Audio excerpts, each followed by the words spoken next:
Assalamualaikum warahmatullahi wabarakatuh. Kami dari kelompok 4 akan mempresentasikan mengenai tugas mata kuliah pelatihan dan pengembangan SDM tentang manajemen kepemimpinan. Kelompok 4 terdiri dari 4 orang.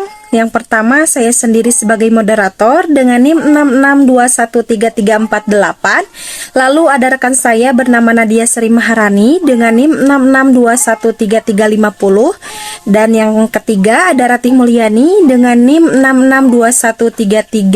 66213365. Dan yang terakhir ada Sani dengan NIM 66213369. Langsung saja ke pembahasan mengenai apa itu manajemen kepemimpinan.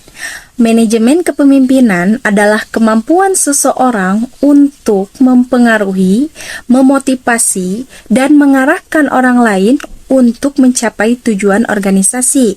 Adapun kepemimpinan yang efektif memainkan peran penting dalam menentukan keberhasilan atau kegagalan suatu organisasi.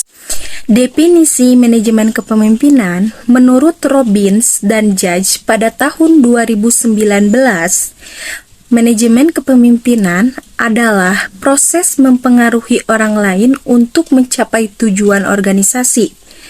Dan kepemimpinan melibatkan penetapan visi, menginspirasi, dan membimbing orang lain untuk bekerja menuju visi tersebut. Baik, materi selanjutnya akan disampaikan oleh rekan saya bernama Nadia Sri Maharani. Waktu dan tempat saya persilahkan. Terima kasih untuk moderator. Di sini saya akan melanjutkan penjelasan mengenai peran sekaligus fungsi dari kepemimpinan. Yang pertama, peran pengarah. Pemimpin bertanggung jawab untuk menentukan arah organisasi dan mengkomunikasikan visi kepada anggota tim. Yang kedua, peran pengelola. Pemimpin itu harus mampu mengelola sumber daya yang ada pada organisasi tersebut dengan efektif dan efisien. Yang ketiga, peran penghubung. Pemimpin juga seringkali berperan sebagai penghubung antara berbagai pihak dalam organisasi, termasuk manajemen, karyawan, pelanggan, dan pemangku kepentingan lainnya. Selanjutnya, saya akan menjelaskan mengenai teori-teori dari kepemimpinan tersebut. Yang pertama, teori kepemimpinan karismatik. Teori ini menekankan bahwa pemimpin karismatik memiliki daya tarik pribadi yang kuat dan mampu menginspirasi pengikutnya dengan visi yang kuat dan tindakan yang luar biasa. Nah, yang kedua, ada teori kepemimpinan situasional. Teori ini menyatakan bahwa tidak ada satu gaya kepemimpinan yang paling efektif di setiap situasi. Pemimpin yang efektif harus menilai situasi dan menggunakan gaya kepemimpinan yang sesuai. Selanjutnya, yang ketiga, ada teori kepemimpinan transformasional. Menurut Bass dan Riggio, pada tahun 2006, kepemimpinan transformasional melibatkan kepemimpinan yang menginspirasi dan memotivasi pengikutnya untuk mencapai hasil yang luar biasa dengan meningkatkan moral, motivasi, dan kinerja pengikut. Selanjutnya, saya kembalikan lagi kepada moderator. Baik, materi selanjutnya akan disampaikan oleh rekan saya, Ratih Mulyani. Waktu dan tempat saya persilahkan. Terima kasih kepada moderator yang telah memberikan waktunya kepada saya. Selanjutnya ada gaya-gaya kepemimpinan. Yang pertama itu ada gaya otokratis. Pemimpin otokratis membuat keputusan sendiri tanpa konsultasi dengan orang lain. Yang kedua, kepemimpinan demokratis. Pemimpin demokratis melibatkan anggota tim dalam memproses pengambilan keputusan. Dan yang ketiga ada kepemimpinan laissez-faire, memberikan kebebasan penuh kepada tim untuk membuat keputusan dan menjalankan tugas mereka sendiri. Nah, selanjutnya di sini ada strategi pengembangan kepemimpinan. Yang pertama, pelatihan dan pengembangan.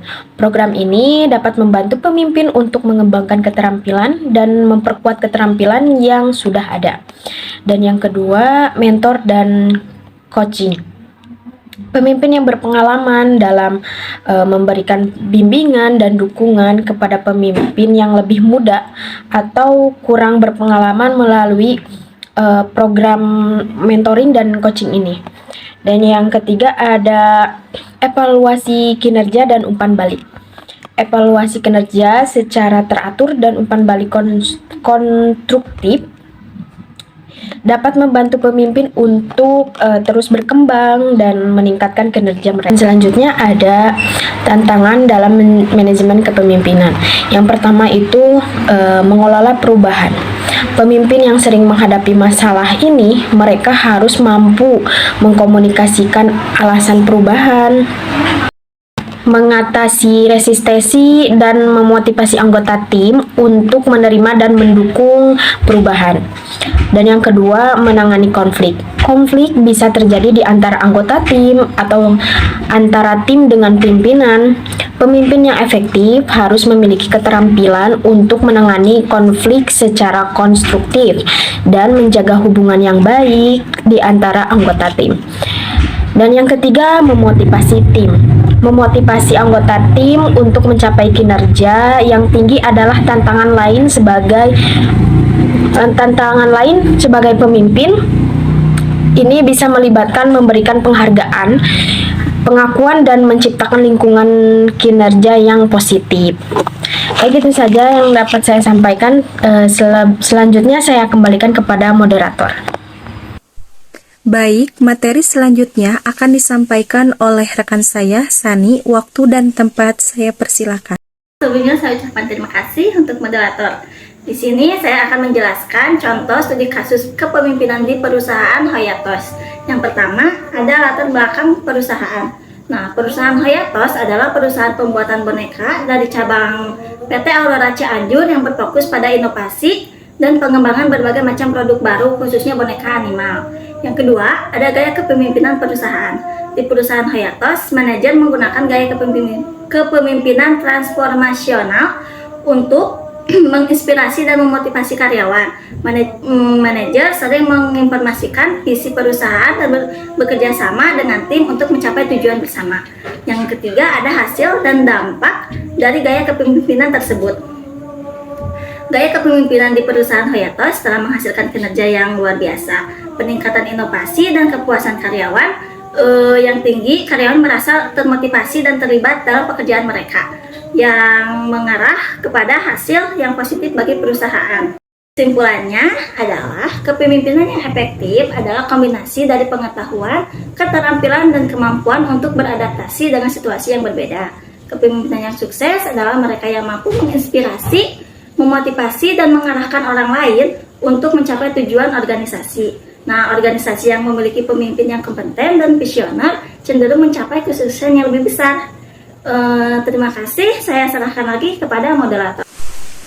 Baik, hanya itu yang dapat kelompok kami sampaikan. Mudah-mudahan apa yang telah kami sampaikan menjadikan sebuah pengetahuan untuk kita semua.